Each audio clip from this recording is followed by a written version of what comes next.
Dear students, class 6, Assalamu alaikum. This is your Broadway course book 6 and our today's lesson is page number 87. It's the poem The Balloonist.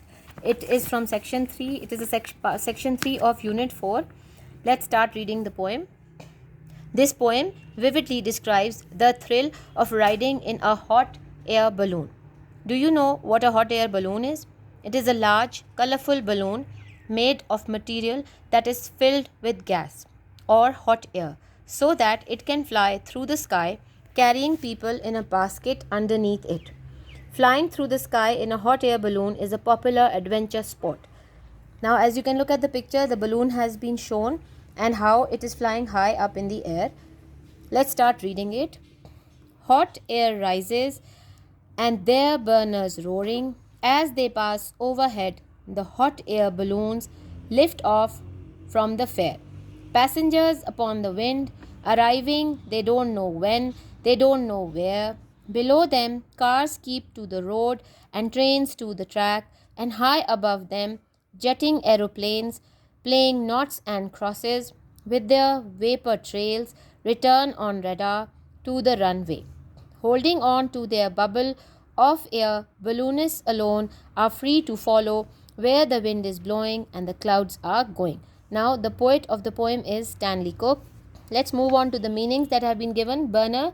A burner is a part of a hot air balloon that is used for heating the gas to help the balloons rise. Noughts and crosses.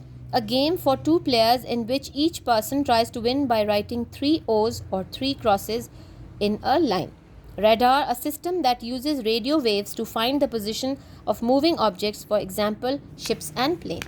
Now moving on to the exercises which are on page number 88. Learn to appreciate the poem.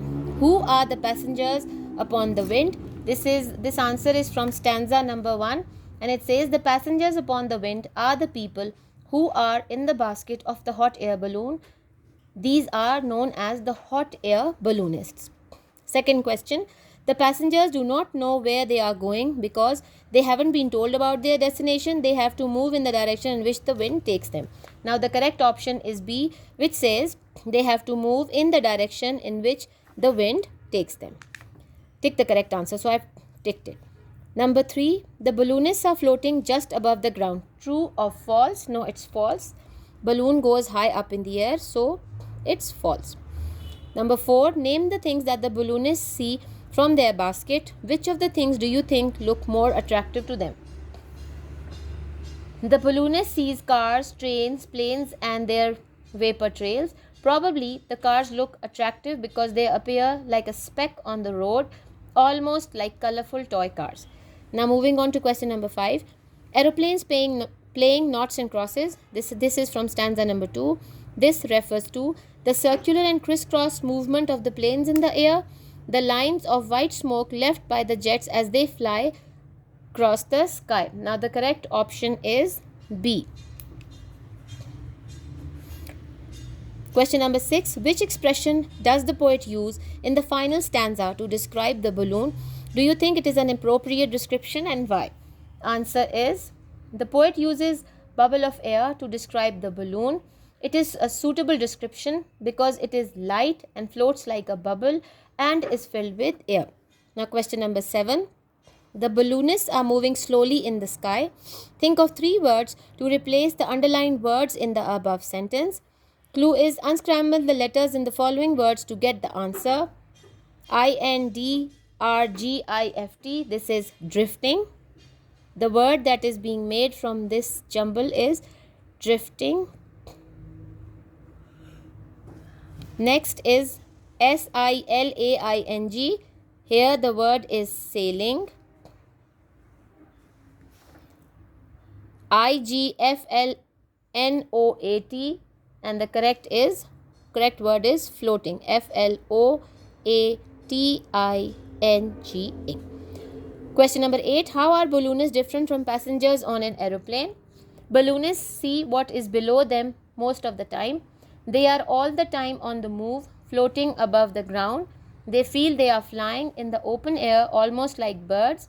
On the other hand, the passengers in a plane are inside the aircraft and cooped up all the time.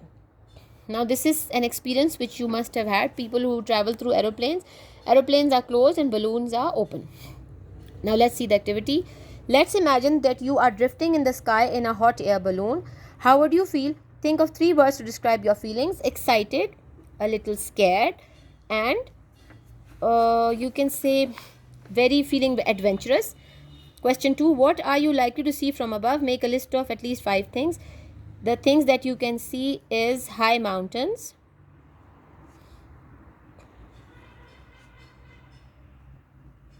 clouds, roads, cars, and trees. Lots of things you can see when you are high up in a balloon. So we've read the poem. I hope I've made it clear to you what the poet is trying to tell us. He's appreciating a ride in a balloon, a big balloon.